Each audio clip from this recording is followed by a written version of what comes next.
এবার দুইয়ের অঙ্কটা করছি। দুইয়ের অঙ্কটা ভীষণ ইম্পর্টেন্ট অঙ্ক এটা।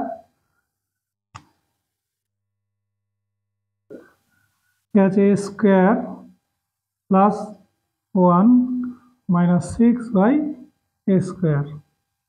আমরা সচরাচর যেরকম টাইপের অঙ্ক দেখি এটা একটু আলাদা। মধ্যসহগ পদ্ধতি, মধ্যসহগ বিশ্লেষণের মাধ্যমে উৎপাদক বিশ্লেষণ করতে হবে। এটাকে এই 1 মাঝখানের পদটা আছে 1, এটাকে কি করা যায়, কিরকম লেখা যায়? a স্কোয়ার প্লাস, এখানে লিখছি a, এখানে লিখছি 1 বাই a, তাহলে 1 হয়ে যাচ্ছে। আমরা এরকম করে লিখবো এটাকে a 1 into a two 1 by a, তাহলে 1ই হবে, মাইনাস 6 বাই a স্কোয়ার। এটাকে এরকম করে না লিখে এরকম লেখা যেতে পারে 6 ইন্টু 1 বাই a স্কোয়ার, এরকম লেখা যেতে পারে।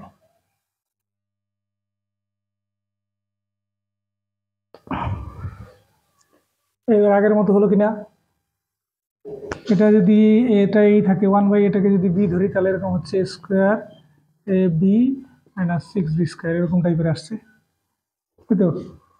তাহলে তাই করি, সমান এখানে 1 বানাতে হবে, মিডিলে আছে এ স্কোয়ার প্লাস মানে 6 আছে মাইনাস 6, তাহলে 3 মাইনাস 2 করে যদি করি তাহলে 1টা হবে, আর 3 আর মাইনাস 2 গুণ করলে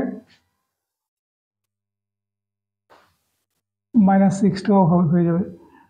এখানে A into 1 by A minus 6 1 by A square সমান A square 3a into 1 by A, এখানে 2 minus 2a into 1 by A, এখানে এবার এটাকে যেরকম ছিল সেরকমই লিখে 6 বাই স্কোয়ার। এবার এই প্রথম অংশটা থেকে এ কমন নেব, উপরেরটা, তাহলে থাকবে কি এ এ মাইন এ প্লাস 3 হবে ব্র্যাকেটের মধ্যে, সরি এইখান থেকে আর এখানে 3, এই এটা তো কমন নেওয়া হয়ে গেছে, তাহলে এই 3 বাই এ হবে, এই হবে। আর এইখান থেকে ওই নিচের এটা কমন নেবো, 1 বাই এটা কমন নেবো, তাহলে কি হবে? আর 2টাও নেবো, 2 বাই 1 বাই এ, এখানে তাহলে কি হবে?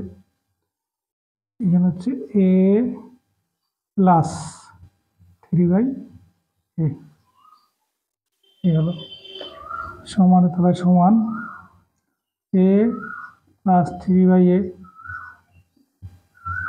হচ্ছে এ মাইনাস 2 বাই এ, এই।